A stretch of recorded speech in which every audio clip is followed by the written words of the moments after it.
I wonder how many people really have never known the pain of working in a job, and I say pain in quotes, of course, of working in a job where the idea of taking vacation and holiday was never one that you really got to think about very much. I kind of think that there are a lot of people in the political class for whom that's the case, but for a lot of us, we've worked in jobs where there just was no opportunity for us to take time off at all.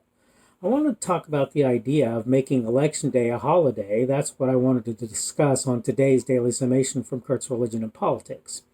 By the way, I'm your host. I'm Kurt. Today is Sunday, the 7th of March of 2021. Welcome to everybody who's here on Rumble, on the podcast, on YouTube, or frankly anywhere else. And again, the subject of today's little talk is going to be Election Day holiday. And so, look, I spent almost 9 years in the military, in the Air Force.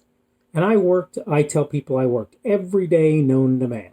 Every day, every hour that they needed me to work, I was there. I got a pat on the back, and I never got an increase in my paycheck that didn't come along with an increase in grade or maybe a cost of living increase, which typically just didn't happen in the military as a rule.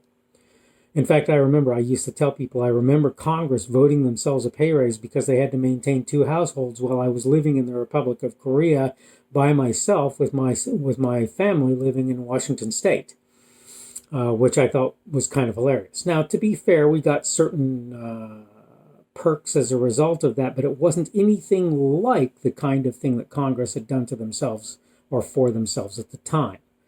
But the point is this, the thing that I'm trying to get across and the actual subject of this discussion. I worked in a gas station, and I worked on Christmas Day. I worked in communication centers in the military, and I worked on Christmas Day, New Year's Day, whatever day it happened to be. I worked for a major technology company, and I worked on Christmas Day. If you think that the idea of giving people a given day as a holiday and even trying to mandate it as such makes any sense, you're kind of confused. Right now, I work as a contractor in my day job, in my day gig. And as a contractor, you know how many days I actually get off that I don't pay for by not getting paid? None. And it's been that way for me for the most of the last 7 or 8 years. I have worked in positions where if I took a day off, it was on me and I lost the money. And by the way, let me point something out. If the company that I work for decides to say, take July the 4th off, do I get paid for that? No, I don't. I just have to take that day off if they tell me I have to take it off, and I lose the pay.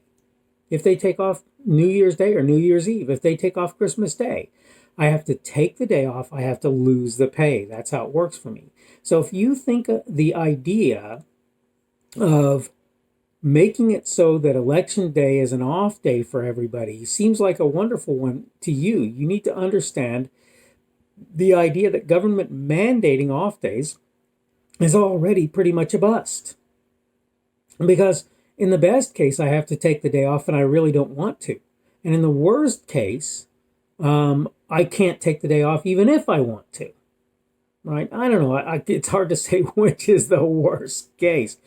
When I worked as a salaried employee for a big company, and they told me, yeah, we need you to work on Christmas and New Year's, and you won't be able to take time off this year, but we'll make special dispensation the next year, and then failed to do so when the next year rolled around. That was, I suppose you could argue, a pretty bad thing. But when I have to take a day off and I don't get any compensation for it at all, mind you, technically I didn't get any extra compensation for the fact that I worked Christmas Day. And by the way, typically worked 16 hours a day or whatever when I was working for that, not 60 hours a week is what I meant today, not 16 hours a day. Haven't done 16-hour days since I was in the military, where, yes, I did do that. Now, supposedly there were 2 days in between, but that's really not what happened. I could go into detail on that, but I'm not going to bother. That's not really what this video is about. What I'm talking about here is the idea that if you give people off for Election Day, you're actually doing something beneficial to them. And I want to point out something that it's funny because Tim Pool, the guy who I cite as having been for this as a result of H.R. 1, the House bill that that Nancy Pelosi and others are pushing right now. Tim Pool, who happens to have said that he was for this, said something else that I thought was really telling and somewhat revealing, and it is, look, voting should be inconvenient. Voting should be inconvenient. If just anybody can vote, they don't have to think about it. They don't have to worry about it. They just go in, pop in, and put their little check mark against somebody's name, and they're done. And if they happen to be that kind of person who doesn't do anything more or care anything more than just whether or not there's a D or an R after the person's name, do you really want that person voting? Here's the thing. Am I telling you they can't? Am I trying to indicate to you that if a person works at McDonald's or anywhere else, they can't figure some way to get out and vote, and probably their employers won't give them the opportunity to do exactly that? I think probably most places you're going to find that if there's no other circumstance where employers will make a way for their folks to be able to do that, it's on voting day, and particularly where the presidential election is concerned. But I think they'll probably do it on voting day if people show that they want to be responsible, quote, responsible citizens and do their civic duty. Now, again, as it happens, I'm not a voter anyway, so this really, I don't have a dog in this fight in terms of whether or not I'm probably going to care that much whether they give me that day off. Again, the only thing it means to me is another day that I actually don't get paid for typically. That's literally what it means to me. But to quote Dan Bongino, not quote, but to sort of cite his opinion on things, you got a bunch of people who have dirt under their fingernails. They're mechanics, they're tire changers, they're oil changers, they're people who are stocking shelves, there are people who are working behind cash registers and doing various other things, and they're working really hard to make things go. Some of them are working fast food, maybe managers, maybe not. But these people are already in a situation where people are telling them, you're not going to be able to take that day off. And maybe there's some they have to take, like I say, that they'd really rather not, because they're not going to get paid for that time off. Hourly workers don't get paid oftentimes if there's a holiday. Now, some places will make it so that over the course of time, you'll get more and more chance to have time off and actually get paid for it.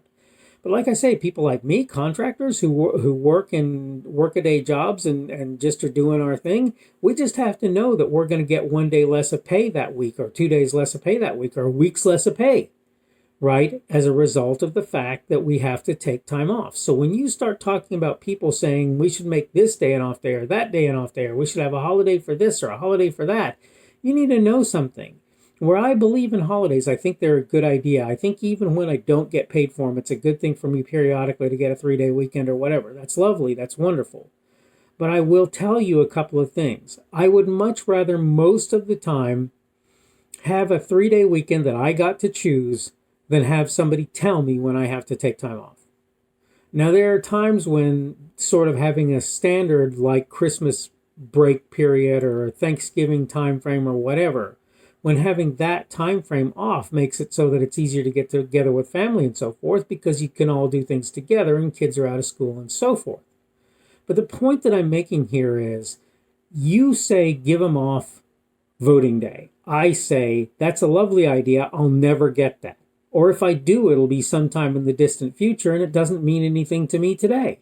And I'm not alone in that. I'm far from alone in that. In fact, you're going to find there's probably more people who are lucky to get Christmas, New Year's, whatever day off than are actually going to get it. And most of the ones who are, guess where they work? Government.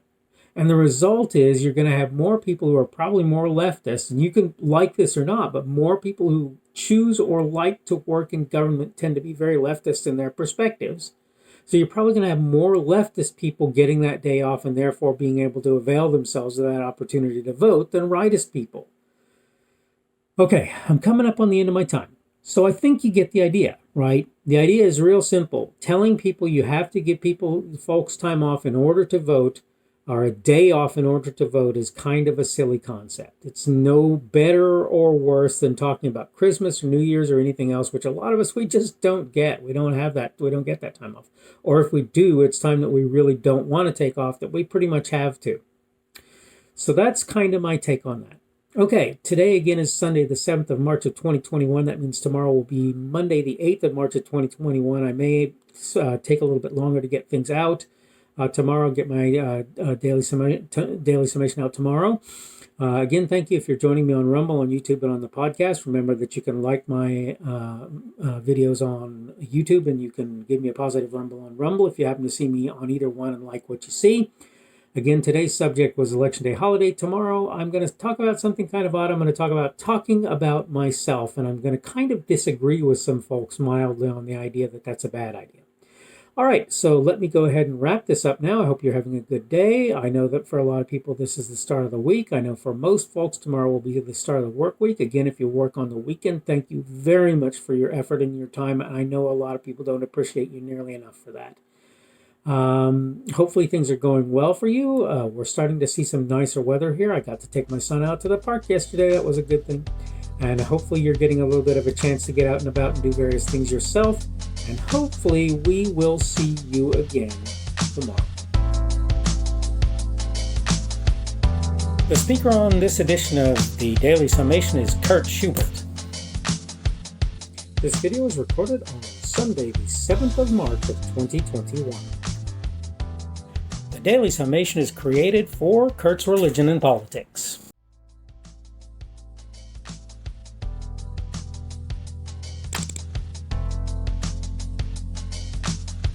Thanks for watching this edition of the Daily Summation from Kurt's Religion and Politics. I hope you found it entertaining or instructional, or maybe both. If you want to see more from me, you can go to blogs.kpschubert.com. That's blogs.kpschubert.com. I am on Twitter, Parler, and Minds.com. My handle on each of those is @kpschubert. That's @kpschubert. I have a Rumble and a YouTube channel. They are the Kurt's Religion and Politics channels on Rumble and YouTube. I have a Facebook page. The Facebook page is Kurt's Religion and Politics as well. I am on Patreon. If you want to support me, that's one of the better places you can do that. And you will find me at Kurt's Religion and Politics on Patreon.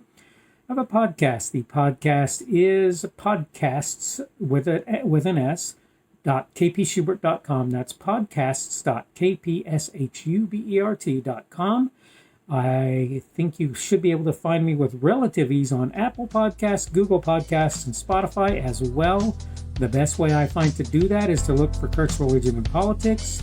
You can try to use the Daily Summation. I find that it doesn't work as well as a general rule, but you can always try that. I'm glad to have you aboard today, and hopefully we will see you again tomorrow.